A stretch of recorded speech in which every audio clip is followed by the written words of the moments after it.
Magandang araw sa inyong lahat mga ka-J Lovers. Giovanni B nagbabalik. So pasensya na kayo kung bihira tayo maka-upload ng videos kasi madami lang tayong inaasikaso. So may dinala sa atin dito, Mikata. So problem nito ay no sound, hindi na-switch on yung relay. Itong nasa may bandang speaker connection, na-switch on yan. Kita nyo, na-switch on yan. Tapos yung main, pinaka-main na relay ang hindi na-switch on. Yan. Kahit i-on natin, wala talaga. Tapos mag-tap tayo dito sa volume control ng audio, wala talaga siyang audio. So tingnan natin na maigi ha. Tingnan nyo, ito na switch on yan. Yan, na switch on, di ba? Ito lang ang hindi. So kahit itap natin dito sa input, tanggalin ko lang tong connection yan. Wala nga tayong madidetect na audio. Bali, tingnan natin ang malapitan. Tingnan nyo maigi. So kuhanan natin ang malapitan. So, ito na, nakauna yan. Tingnan yung position, di gumalaw, diba? Yan. Pero nakauna yan. Kasi ang on position yan, nasa may bandang kaliwa ko yata yan. Ganun. Yan. Diba? Hindi siya nag-on. Yan. Hindi yan na-switch on. So, aalamin natin kung bakit hindi siya nag-switch on. So, let's get started.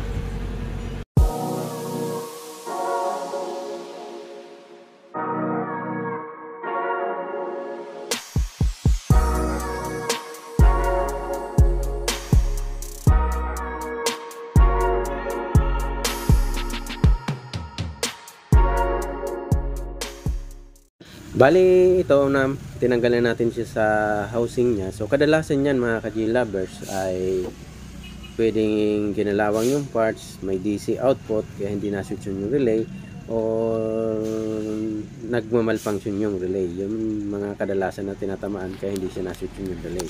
So una muna natin gagawin, iti-test natin kung may DC out ba siya. So aalamin natin yan. Kung wala naman siyang DC out, tingnan natin yung biasing. Baka abnormal yung voltage biasing. Isa din yan sa nakaka-problema kung bakit hindi siya na-switch on. So ito, set natin yung multimeter natin. Yan, kita naman. So hanapin natin yung common dito, yung ground nya. Tapos test natin dun sa may sa may relay. So may supply siya, nakauna tayo 123 volts, di ba? Nakauna. So 61, tapos negative 61 yan, tapos positive 61. Ay, mali pala na test ko. So sa baba pala dapat. Yan, ito positive 61. So negative 61 and positive 61, ibig sabihin nakauna yung amplifier natin, may supply na. So ngayon i-check natin yung output. Ito yung papuntang relay. Yan, tingnan no, may DC tayo na 10 volts. Sa kabila, tingnan natin, ay wala. So ito lang isang side ang meron. So ito may 10 volts. Yan, papunta siya dito. Yan, suyurin lang natin kung saan siya papunta. So hanggang lang yan dyan. Tapos suyurin lang natin ha. Kasi kung saan siya papunta, doon yung pwedeng may tama niyan. So 10 volts to 11. Yan, 11 na nga siya. Papunta na siya dito. So naka collector out yata to. Oo. So dito, papunta siya dito sa side na to. So ibig sabihin, dito sa may nakaharap tayo sa ganitong posisyon, sa may kanan natin, yung may problema. Yan. So ito siya, ito yung may DC. Yan. May jumper yan, papunta na dito. Yan. May mga dinaanan niya na resistor na 0.25 yata, 5 watts. So gagawin natin, babaklasin natin itong heatsink. Sakit talaga yan ng mga ganitong amplifier na may ganitong design na heatsink, kasi yung lahat ng alikabok o na hinihigop o mga hamog na hinihigop ng pan, dumadaan dyan sa heatsink. So minsan na dumadami yung alikabok dyan sa may loob, tapos yung mga hinihigop niya na tawag niyan na hangin din or hamog, kaya yan yung nagpapakalawang dyan sa parts. So yung mga ganitong design mga ka-G-lovers, yung nasa loob yung parts, pangit masyado kasi madali siyang kalawangin kasi nasa loob nga naiipon yung ano dyan, yung dumi, tapos yung hamog, kaya madali siyang kalawangin. So baklasin lang natin to, yan. So madalian lang tong pag-repair natin, skip na lang natin, yung importante lang ituturo ko sa inyo. Baklasin ko lang to, tapos check tayo. So bali ito, tinanggal ko na siya.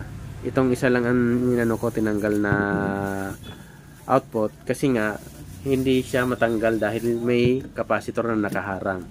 Yan, nakaharang itong capacitor. So hindi ko siya matanggal. Kaya ang ginawa ko, talagang hinugkot ko talaga siya dyan. So inalis ko sa pagkasulda. Pero yung ibang output nakalagay dyan. So naka-steady dyan. Oh. Ito lang isa naman. Kasi sabi ko nga nakaharang yung capacitor. So titingnan natin, kadalasan kasi based on my experience nga sinasabi ko sa inyo, kaya may DC out to o hindi na-switch yung relay, minsan na o kung pa nga yan, dahil sa mga kalawang dahil sa design na ganito. So tingnan natin talaga kung may kalawang. So brush lang natin. Nung tiningnan ko, sinilip ko na maigi, tama nga yung hinala natin, yung mga pre-drive na 551, 5401 ay talagang kinalawang na mga ka-G-lovers. Yung resistor, tiningnan ko, parang hindi pa naman, parang naalikabukan lang. So gagawin natin, linisan ko lang siya, tapos tingnan natin. Basta yung mga 551, 5401 na pre-drive ay talagang nakita kong kinalawang na yung mga paa. Yung resistor hindi pa naman, pero sa mga ganitong design, minsan meron ito yung DB, tapos yung ito nga Mikata, tapos yung Xenon may design na ganito. Minsan sa loob talaga kinakalawang, madali siyang kalawangin dahil nga sa design na ganito. So tingnan natin na maigi, tingnan nyo, kinalawang yung mga 551, 5401 na transistor. Pero yung mga resistor hindi pa naman masyado. So wala pang kalawang. So linisan ko na lang na yan para maalis masyado yung alikabok. Yan, tingnan nyo, kinalawang na, diba? So ang gagawin natin, kahit na may problema sa ano lang natin, sa may kanan na ano na may DC out, lahatin na natin kasi ganun din naman yan, may kalawang na rin ng konti. Baka mga ilang buwan lang, babalik na naman siya. So kaya tanggalin na lang natin, palitan na natin lahat. Mura lang naman to, 12 ang isa. Dito sa amin, iwan ko sa inyo, baka may mura pa niya yata ito sa inyo. Kasi nung nakapunta ako sa round noon, Maynila, yung ganito, mga nasa 250 lang yata to noon. Yung pagbili ko, 2 pesos, o 8 pesos, o mga ganun. So dito sa amin, siyempre malayo na probinsya na, mga nasa 12 pesos ang isa niyan. So palitan lang natin to lahat. Kung di ako nagkakamali, tig-6 yata to o tig-8 na transistor. So tanggalin ko lang yan, tapos palitan natin lahat.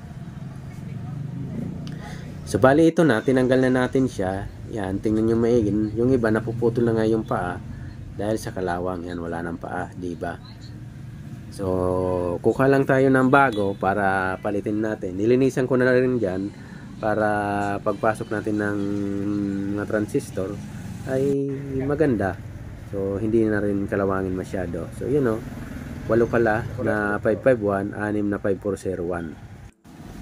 So ito na mga ka-G-lovers, nilinisan ko na yan dyan, yung mga butas-butas dyan, kasi gusto ko tanggalin yung mga kalawang talaga yan, kasi baka pagpasok natin ng bago natin na transistor, mga ilang buwan na ay kalawangin ulit. So sabi pala na may-ari na stock niya to ng almost 1 taon, kaya ganyan nangyari, kinalawang, hindi nagamit. So yan ang mga bago natin, test ko na lang yan, tapos kabit natin. So ito na, naikabit ko na siya mga G-lovers, soldahin lang natin to. Tapos mamaya magte-test tayo. So briefings lang naman to. So hindi naman talaga totally pinakita ko sa inyo kasi yung mga importante lang. Meron na kasi tayong mga video na ganito na step by step natin siya inaayos. So ito briefings lang sa mga nakalimot na rin o hindi na panadaanan, at least makikita nyo kung paano natin siya inaayos kahit shortcut na lang. So, ito na mga ka-GD lovers, so sinulda lang natin to, yung mga 551, 5401, yan lang naman yung pinalit natin, tapos test tayo ng voltage biasing mamaya.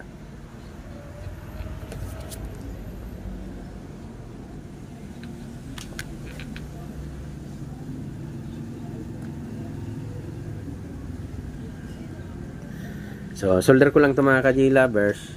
Yan, solder lang natin lahat.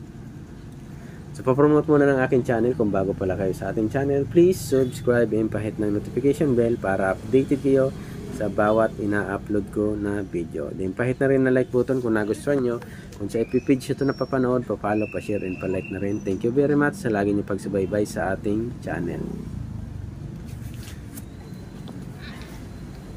So, yan. Tapusin lang natin pagsulda. Next natin, magtitest tayo ng voltage biasing nito. So, aalamin natin kung normal na ba. Kasi kung abnormal pa rin yan, nagpalit na tayo ng pre-drive transistor. Ibig sabihin, sa resistor may problema. Pwedeng mayroon nag-change value, kaya nagka-problema tayo dyan. Pero pag okay naman, yung biasing nito, so goods na tayo dyan. Kabitin natin yung output, tapos mag-audio test tayo. So, kadalasan, sa mga ganitong amplifier, ang normal na voltage biasing nito nasa 0.3, 0.4, 0.5. So, ganyan. So, nagpapalo. Pero, sa kadalasan na pagtitest ko, nagpapalo lang yan, nag-range siya 0.3, 0.4. So, mga ganun. So, bihira 0.5. Pero minsan, may umaabot din naman ng 0.5. So, aalamin natin na mamaya kung ilang point yung matidetect natin o matitest natin.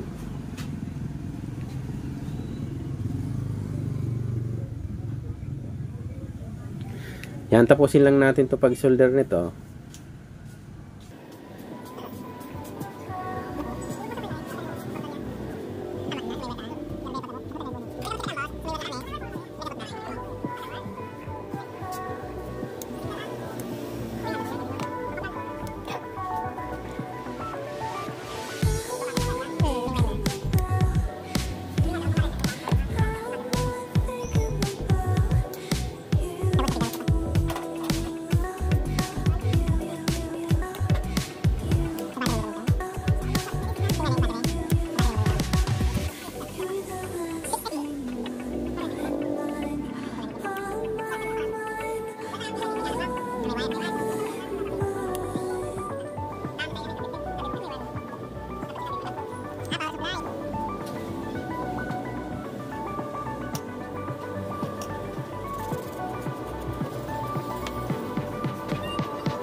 Bali yan naman ka-GD lovers, tapos na natin siyang ma-resolder. So ang ginawa ko dito, so sinundot-sundot ko muna yung mga pagitnaan ng paa ng transistor na sinulda natin, kasi baka may naiwan dyan na maliliit na soldering lead, delikado yan. So mag-i-spark yan. So sisiraan tayo niyan ng transistor. So dapat sigurado rin tayo na walang umipit niya na maliliit na soldering lead.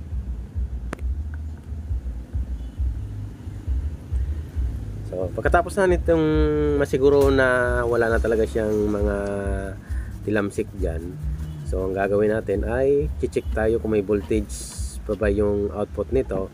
So, papakinggan natin kung magsishoot na yung relay nito. So, tara, tingnan na natin.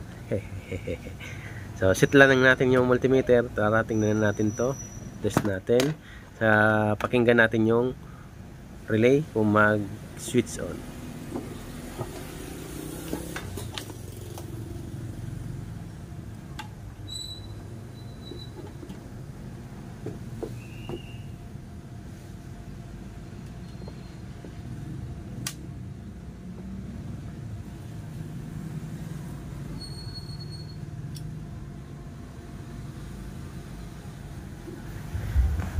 Wala na siyang DC out, so nag-switch on na rin yung relay. So napakinggan nyo naman, nag-switch on yung relay. So ibig sabihin, good na to. So next naman natin ay mag-check tayo ng voltage biasing. So basta importante, nag-switch on yung relay. So lapit natin, tingnan nyo maigi yung relay ha. On and off tayo. Tingnan nyo maigi yung posisyon. Ay, lapit natin ha. Malabo lang. Pero tingnan nyo na lang tong sa may bandang taas. Kung gagalaw, tingnan nyo ha. Oh, may ginupa ko. Yan. Naka-on, di ba? Off natin. Andiyan ang sawal baka. Nakatawa na. Ay, naka-off pala yan. Nag-on na. Baliktad. Yan yung on pala. Baliktad ako ha. Sorry. Sorry man po. So yan. Nag-on na siya. Kita nyo, gumalaw yung position. So, ibig sabihin, good na yung relay natin. So, gumana na yung supply niya.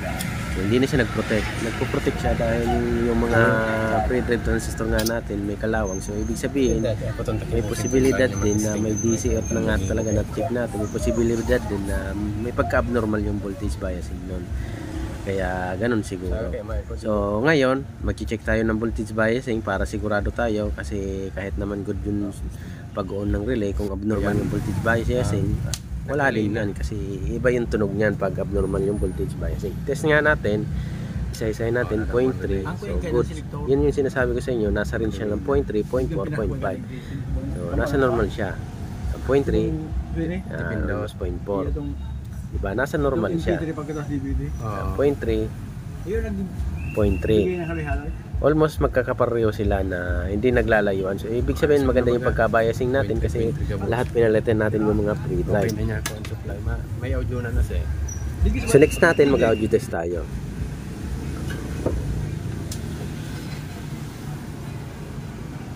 So, madali lang naman pag-audio test nito. So, lagay natin yan dito sa ground. Importante yung negative natin o yung ground natin.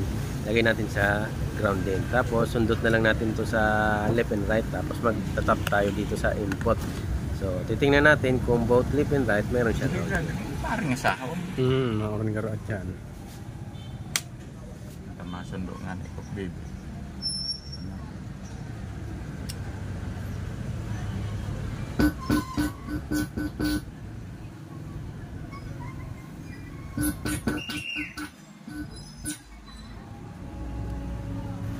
So nakita nyo naman mga ka-G-lovers, both left and right meron na tayong audio. So parehas na sila.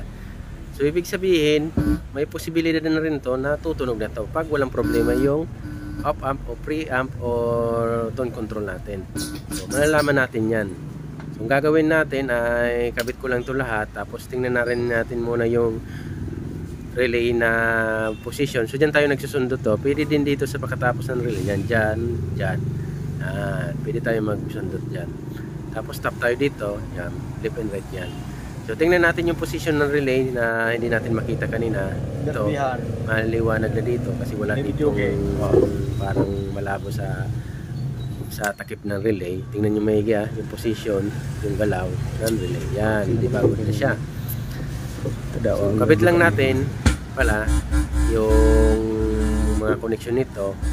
May audio na rin yan. Tapos patutuloy natin. So, thank you very much sa lagi niyong pagsubaybay sa ating channel. Maraming salamat.